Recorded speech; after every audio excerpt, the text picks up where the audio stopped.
Welcome back to Open Source. I'm here with Aaron McKain. Let's talk future. I don't know. I don't know. I'm just gonna throw this out there. Chalk as long as you want, and I'll guide as appropriate. But I'm looking at the future here. I'm looking at disinformation. I'm looking at all these different media ecosystems. I'm looking at this. I don't even know if you can call it a bifurcated society, because it just seems like there's 35 different subcultures now. What does the future hold in this disinformation space? It's not great unless, again, and I keep going back to the same example because I think it's really important. I'm somebody who wakes up optimistic that we can solve this stuff because, again, I'm just part of a tradition of 2,000 years of nerds who get brought in to solve this stuff. Like, we dealt with the Dark Ages, we dealt with, the printing press. We can deal with this, but you have to deal with it. And so let's talk about what not dealing with it looks like. It's an AI apocalypse. It's everyone living in their own reality with their own set of scientific facts. It is losing the 21st century and losing a disinformation war. It is probably political balkanization and guns, plus the AI, which nobody talks about, doesn't actually know how to assess academic research. So it doesn't even know what's true or false. So that's bad. Let's just call that bad. The way you fix it is you have to take the problem seriously, recognize there's a disinformation war, recognize that you have allies in that disinformation war, and recognize that the people who were Manchurian candidated and gaslit like robots are not to blame and are not the problem. And I get, you can make me a list of 1,000 people who were the problem, but we're talking about a global issue, right? It's insignificant. So what has to happen is a Manhattan Project. And what Manhattan Projects mean is you get the right nerds back at the table, because the right nerds kind of got pushed out of this conversation, which is a larger mess.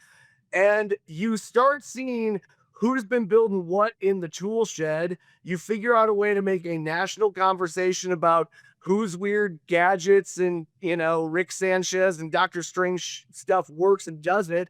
And you start figuring out how to nationally scale it, starting with states and local communities. And then if it works, get it to a national level. And if it double works, get it to an international level, which is what treaties are for. But let me jump in. Let me jump in. I think your point of view is fascinating. But you referenced AI, so we got to talk about AI a little bit, because we're becoming an AI economy. We're becoming an AI society. We're becoming a world where the humans are being removed from the dissemination of this information. And as you pointed out, can AI even differentiate between the various forms of information and disinformation? No, and there's a complicated reason for that, but there's an easy one, which is this. If you had cancer, you would probably want an oncologist. Okay.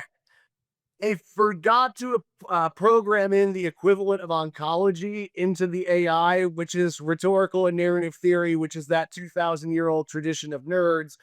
And the AI couldn't do it because we're kind of AI proof. We're the people who figure out how contexts work and why one group believes one thing. Okay. The AI wasn't able to do that, but the AI is schizophrenic and chat BPDE because we're so schizophrenic and chat BPDE. And then the AI started canceling and programming reality based on value statements from the SJW left or the MAGA right. So I feel sorry for the AI. Like, the poor AI is programmed to be woke, MAGA, a believer in science with no ability to process science. And if you actually push it on scientific disputes, you can make it change its mind, which is the most terrifying thing on earth, right? So Right. again, every search thing that you type in, every misstatement you make, everything you spread disinformation is part of this ecosystem. It gets sucked into the AI.